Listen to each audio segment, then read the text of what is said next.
안녕하십니까, 이진우입니다. 산업 스파이 문제가 또 불거졌습니다. 삼성전자 반도체 공장의 설계도를 빼돌려서 중국에 똑같은 복제 공장을 지으려고 했던 전 삼성전자 임원이 구속됐는데요. 해당 인물은 메모리 반도체 공정의 달인으로 불렸을 정도로 국내에서 손꼽히는 반도체 권위자였습니다. 챗 GPT의 제작사인 오픈AI가 고소를 당했습니다. 챗 GPT가 만든 뉴스들이 거짓 정보를 제공하고 있다는 이유입니다. 지난달에 외국인 투자자들이 우리나라 금융시장에서 15조 원어치 규모의 주식과 채권을 사들였습니다. 관련 집계가 이루어진 2000년 이후에 가장 큰 규모입니다. 오늘은 이 세 가지 뉴스와 각각의 뉴스가 담고 있는 의미들 자세하게 들어보겠습니다. 6월 13일 화요일 손에 잡히는 경제 바로 시작합니다.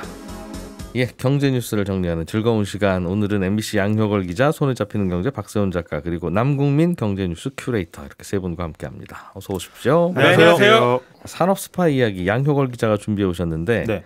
삼성전자 반도체 공장의 설계도가 중국의 통째로 넘어갈 뻔한 일이 있었다. 네. 공장 전체를 그대로 복사해서 지으려고 그랬다. 맞습니다. 그런 얘기예요? 네, 국가 핵심 기술로 지정된 삼성전자 반도체 기술을 빼돌려서 중국에 아예 공장을 똑같이 지으려고 했던 일당이 검찰에 이제 붙잡힌 건데요. 이 공정 배치도와 설계도면을 입수해서 삼성전자 공장과 똑같은 이 쌍둥이 공장을 지으려다가 실패한 겁니다. 우리가 문서 작업할 때 복사하기 붙여넣기 하잖아요. 그러니까 한마디로 삼성 반도체 공장을 그대로 복사해서 중국에 붙여넣기 하려다가 실패한 사례입니다. 이번에 지으려고 했던 짝퉁 반도체 공장은 30나노 이하급 D램과 이 낸드 플래시를 제조하는 공정 기술로 알려졌는데요. 이 지어질 예정이었던 공장이 중국의 시안의 삼성 반도체 공장에서 불과 1.5km밖에 떨어져 있지 않아서 더 파장이 컸습니다. 걸어서 15분 거리. 네. 거기 복사한다. 네. 그런데 이게 그 반도체 공장이라는 게 이렇게 설계도면이 있다고 해서 그냥 그대로 따라 지을 수 있는 거예요? 그거는 아닌데 이게 이제 반도체 업계에 가장 충격을 주고 있는 이제 팩트가 이 기술 유출을 주도하는 게 바로 전직 삼성전자 임원 최모 씨입니다. 근데 이 인물이 어떤 인물이냐면은 메모리 반도체 공정의 달인으로 불렸을 정도로 국내에서도 널리 알려진 인물이고요. 1984년에 입사해서 18년간 삼성그룹 기술대상을 3번이나 탔습니다. 그러니까 삼성전자를 거쳐서 하이닉스 사장 후보까지 올랐던 사람이거든요. 그래서 이런 일화가 있습니다. 한때 하이닉스가 유동성 위기로 미국 마이크론에 인수될 위기에 처한 적이 있는데 이 최모 씨가 은행에 찾아가서 반도체 공정 도면을 보여주면서 생산 효율을 높일 수 있다고 설득해서 인수를 막았다는 사례가 굉장히 유명하거든요. 이게 업계에 영향력을 발휘하던 사람이다 보니까 삼성전자와 SK 하이닉스 출신 반도체 핵심 인력을 200여 명을 빼갔습니다. 업계에 발도 넓고. 네. 그러니까 영입 과정을 보면 국내보다 2배 높은 연봉을 주겠다. 그리고 자녀 교육비 등 이제 파격적인 조건을 내건 것으로 알려졌고요. 최 씨가 일단은 중국 등지에서 반도체 컨설팅 전문가로 활동을 해왔거든요. 근데 지난 2015년에 대만의 한 기업으로부터 약 8조 원의 투자 약정을 받았습니다.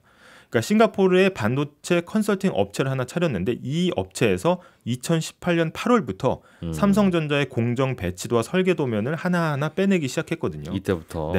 그러던 업체가 2020년에는 중국 청두시로부터 4,600억 원을 투자받아서 공장을 지었고요. 이 삼성의 기술이 적용된 반도체 시제품까지 생산한 것으로 이번에 드러났습니다. 그래서 과거에도 개별적인 기술 유출은 있었지만 이렇게 대놓고 바로 옆에다가 통째로 공장을 베끼려는 시도는 이번이 처음입니다. 우리 입장에서는 중국이 어떻게 공장을 계속 짓네? 시제품도 나오네. 싶어서 보니까 이제 이런 사연이 있었던 거예요. 맞습니다. 근데 이미 시제품 나왔을 정도면 상당량의 기술이 이미 유출된 건 아닙니까? 이제 그게 문제인데요. 이 대만 업체의 8조 원 규모의 투자가 불발되면서 실제 건설까지 가지는 않았습니다. 하지만 만약에 계속 투자가 이루어졌다고 하면 시제품까지 나온 마당에 이후에는 이제 어떻게 될지 몰랐던 상황이고요. 이번에 최 씨와 그 일당이 빼낸 기술은 크게 한 3가지로 압축을 해볼 수 있습니다. 이제 국가 핵심 기술에 속하는 반도체 공장 BED라고 부르는 게 있고요. 공장 설계도면, 공정 배치도, 이렇게 3가지인데 이 삼성전자 수십 년 노하우가 압축된 결과물들입니다. 근데 BED, 그러니까 베이직 엔지니어링 데이터 같은 경우에는 이 반도체 제조가 이루어지는 클린룸이라고 하죠. 불순물이 없는 공간을 만들기 위해서 어떤 환경 조건이 필요하냐 이런 것들에 대한 자료고요. 네. 공정 배치도는 이 반도체 핵심 공정을 어떻게 배열해야지 가장 효율성이 높으냐 이거고 면적은 또 어떻게 되느냐 이런 정보고요. 이 검찰은 이번에 이제 공장 도면 유출 사태로 최소한 3천억 원 그리고 많게는 수조 원의 가치의 삼성전자 핵심 기술과 영업 비밀이 침해된 것으로 보고 있습니다. 그래서 검찰은 일단 최모 씨를 구속 기소했고요. 여기에 적극 가담했던 이 전직 삼성전자와 계열사 직원 5명 그리고 전직 협력업체 직원 이렇게 해서 총 이제 6명을 불구속 기소를 했습니다. 그래서 근데 최 씨는 현재 관련 혐의를 모두 부인하고 있는 것으로 전해졌고요. 이 최 씨 측은 기술 유출을 들킨 일부 직원이 자기를 끌어들이고 있다라고 하면서 이제 이렇게 반박을 했습니다. 본인이 빼내간 기술은 이런 문제를 일으키는 기술이 아니다라고 주장하는 일단 모양이에요. 지시조차 없었다. 뭐 이렇게 얘기를 하고 있습니다. 그렇군요. 걱정이에요. 계속 이제 기술 격차를 벌여야 되는 입장인데 자꾸 이런 식으로 유출되면 이게 단속이 안 되겠죠? 뭐 전직 임원이 빼돌린 걸 그걸 뭐 전직 임원을 일일이 다 따라다닐 수도 없고 뭐 맞습니다. 하는지. 그래서 일단 지금 시점이 굉장히 미묘한데 미국과 중국이 이제 반도체 가지고 싸우고 있잖아요. 근데 이런 상황에서 이 삼성전자 기술을 빼돌리기 위한 중국의 견제가 굉장히 거세지고 있는 겁니다. 그래서 최근에 국내 반도체 기술이 해외로 빠져나가는 사건이 꾸준히 늘고 있고요. 네. 이 대검찰청 통계를 보면은 2017년부터 지난해 9월까지 국가 핵심 기술로 지정된 기술에 36건이 유출됐습니다. 이 중에 대부분이 반도체고요. 전체 피해 예상액만 한 25조 원이 넘는 것으로 나타났거든요.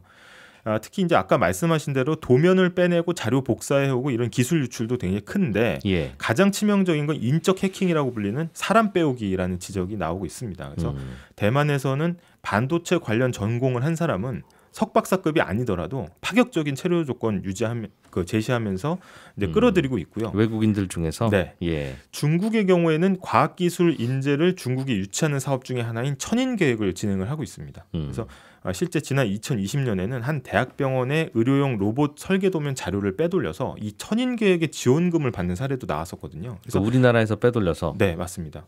그래서 중국에 가서 상 받았다는 거예요?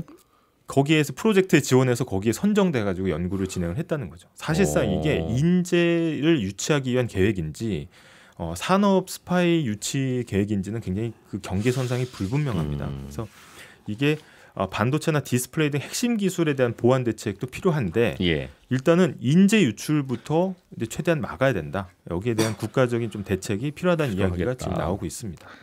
그래요. 뭐 틀린 얘기 하나도 없고 그렇게 해야 되는 게 맞긴 맞는데 근데 우리나라의 산업이 커온 역사를 돌이켜 보면 또 다른 선진국에서 보면 한국이 우리 기술 다 빼갔지. 사실은 우리 퇴직자 다 데려가고 그때는 그냥 조그마한 나라에서 그냥 그러려니 했는데 지금 생각하면 매우 후회됩니다. 그런 나라가 한둘이 아닐 거예요. 특히 이웃 나라들 중에서는. 맞습니다. 반도체 발전의 뭐 신화다 이렇게 보면은 이제 기술을 어떻게든 배워가지고 따라가는 그런 측면이 있었는데 이제는 이제 우리나라가 적극적으로 지켜야 되는 입장에 왔다. 볼 수 있겠습니다. 눈물 어린 이야기들도 많아요. 그죠? 연구원들 몇 명이 가서 공장 좀 보여주세요 하면 안 보여주니까 운전박대 당하고 막 잠깐 그 식당 가는 길로 거쳐가지고 가면서 너는 요만큼 보고 너는 이만큼 보고 와서 우리 기숙사 와서 맞춰보자. 그렇게 해서 만들었다는 거 아닙니까? 뭐 눈으로 복사했다 이런 얘기들이 있는 거죠. 왜 이런 간격을 뒀는지는 모르겠는데 하여간 뭐 그것도 우리의 역사였는데 아무튼 이제 우리가 뺏기는 입장이 됐어요. 박 작가님, 외국인 투자자들이 지난달에 우리나라 주식이랑 채권을 15조 원어치야 샀어요? 그렇습니다. 지난달에 외국인들이 산 주식이랑 채권이 합쳐서 114억 달러 정도인데 지난달 기준 환율을 적용하면 15조 원 정도 순유입됐다는 겁니다. 그러니까 우리나라 금융시장으로 들어온 자금이 빠져나간 자금보다 15조 원 정도 많았다는 의미인데 역대 최고 규모예요. 왜 이렇게 한국에 투자를 하느냐? 그건 외국인 투자자들한테 직접 물어봐야 하는 거라서 알 수는 없는 일이지만 한국은행은 하반기 반도체 여파이 개선될 걸로 보는 외국인 투자자가 많은 것 같다. 이렇게 해석을 하고 있습니다. 특히 채권 투자 금액이 큰 폭으로 늘었는데 또 한 가지 더 이례적인 점은 20년 이상 장기 채권에 투자하는 금액이 많아지고 있다는 거예요. 한 5년 전만 해도 외국인들은 한국 채권 시장에서 만기가 긴 채권은 거의 안 샀습니다. 5년 전 6월 기준을 봤더니 외국인들이 투자한 채권 전체 잔고 중에 만기가 20년을 초과하는 채권의 비중이 한 1.6% 정도였거든요. 그런데 지금은 꾸준히 그 비중이 늘어서 작년에 8%, 지금은 12% 정도 됩니다. 통상 채권에 장기 투자하는 외국인들은 각국의 중앙은행들인데 주로 자기들의 외환보유고를 다변화하는 차원에서 한국 장기물을 담고 있는 걸로 이렇게 해석을 하고 있고요. 외환보유고 투자는 좀 안정적이어야 하니까 또 한국의 대외 신용도가 올라간 영향이다. 이렇게 시장에서는 해석을 하고 있습니다. 다만 이달 들어서는 외국인들이 다시 주식을 좀 팔고 있긴 한데요.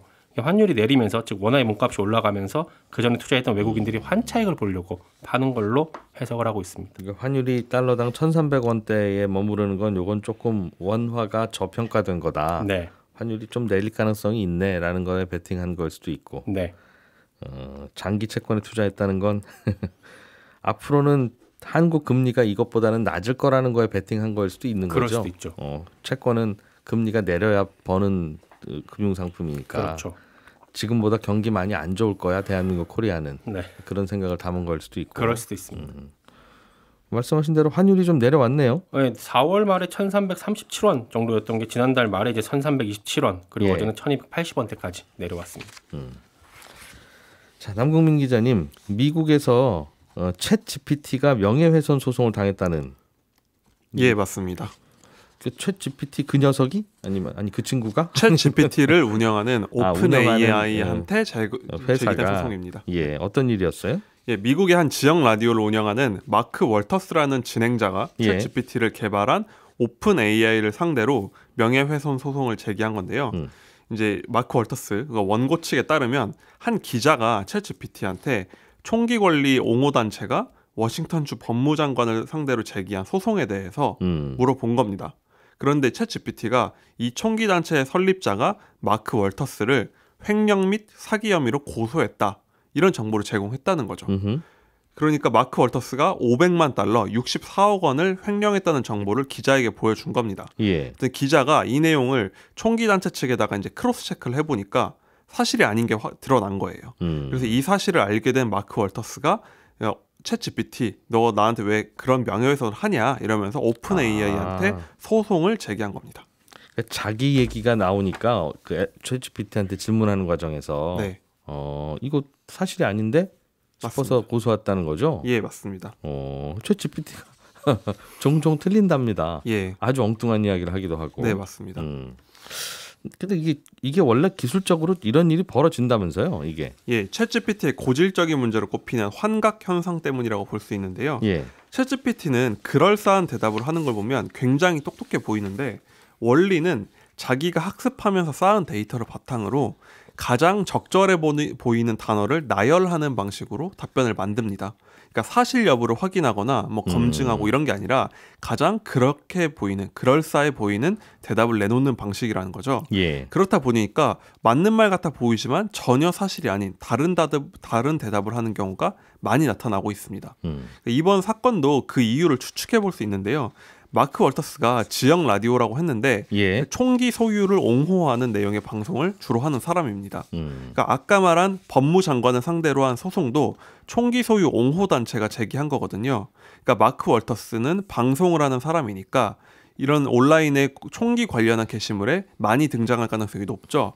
그러니까 총기 소유라는 교집합을 통해서 총기 단체의 소송전과 마크 월터스가 관련이 있다. 이렇게 생각한 챗 GPT가 없는 범죄랑 두 사람을 엮어가지고 대답을 한 겁니다. 총기, 소송, 마크 월터스 이런 단어들이 같이 등장하는 문장들이 많다 보니까 그냥 그걸 이분이 총기 소송과 관련해서 뭔가 연루돼 있나 보구나.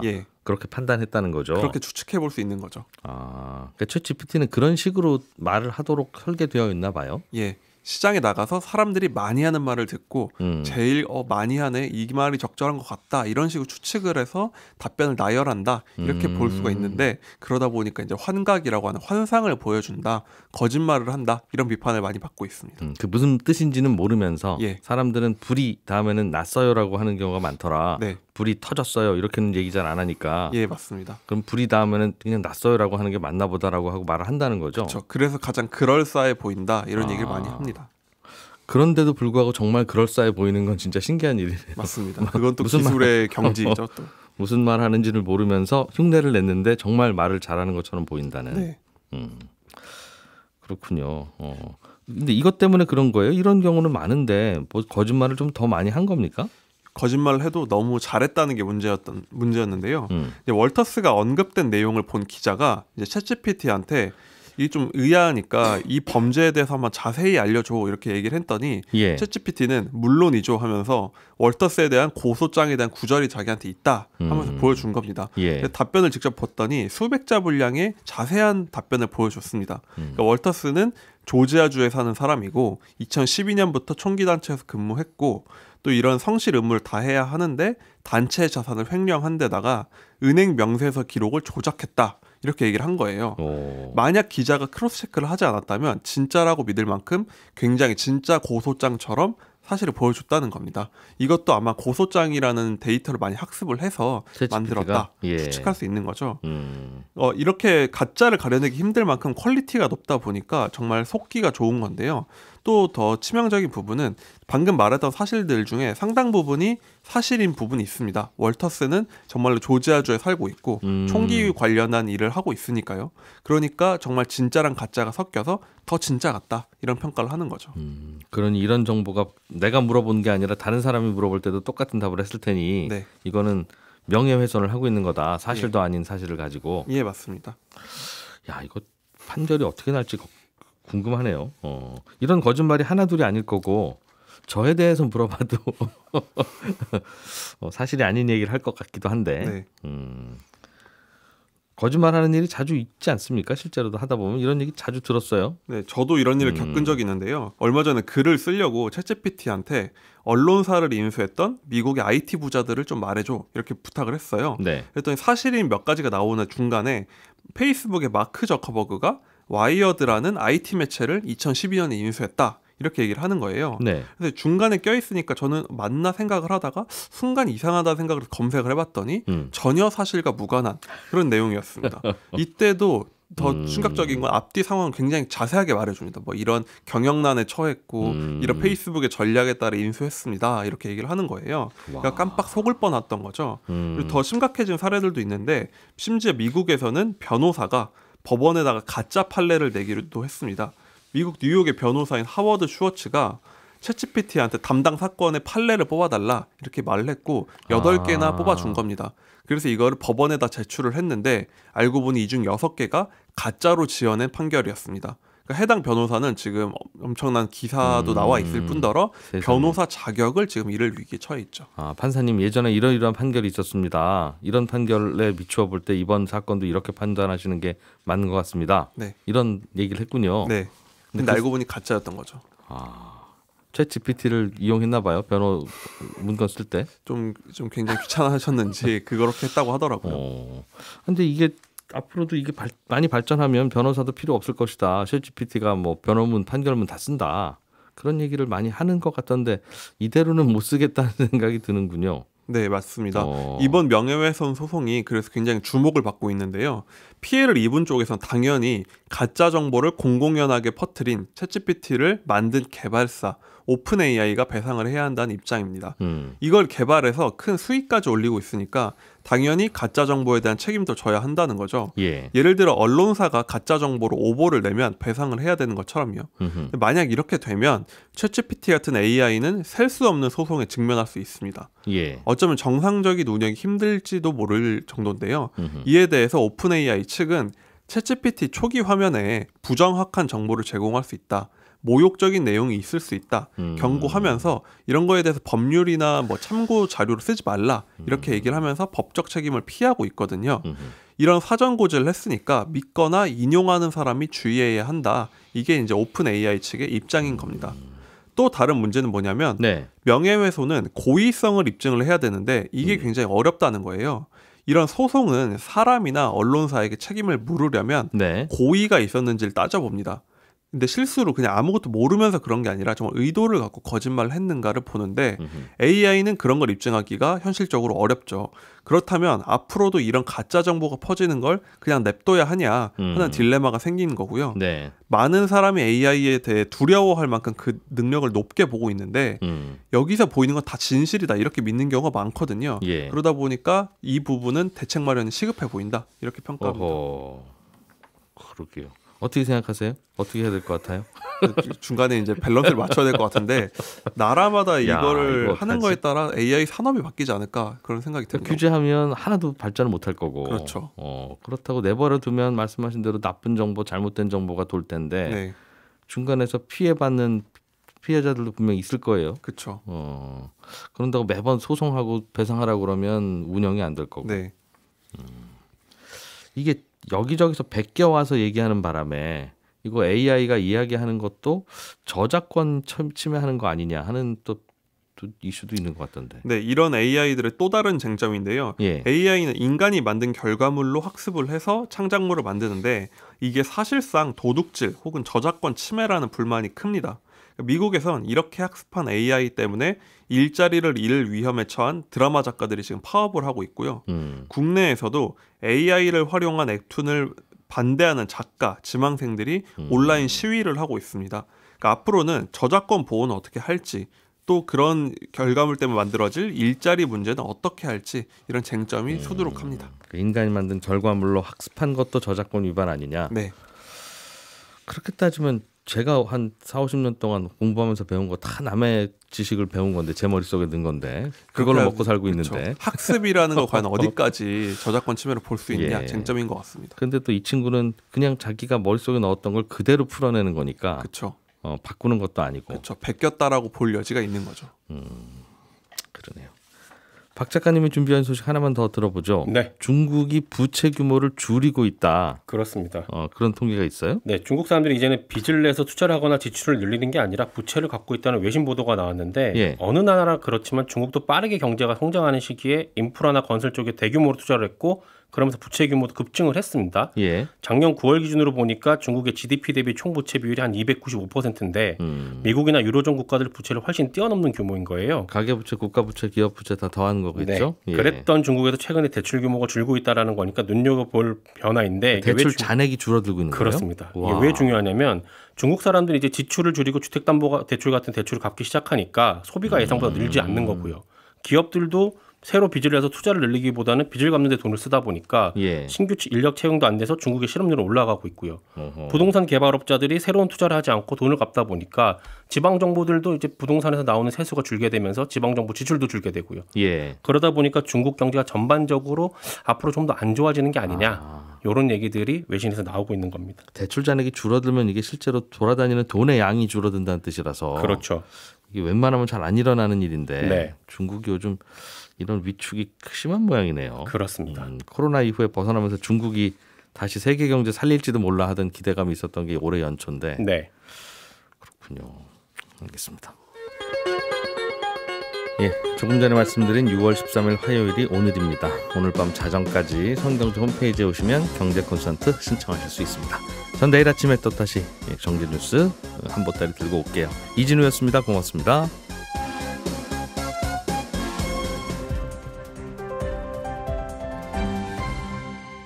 경제를 생각하는 사람들의 즐거운 습관. 이진우의 손에 잡히는 경제.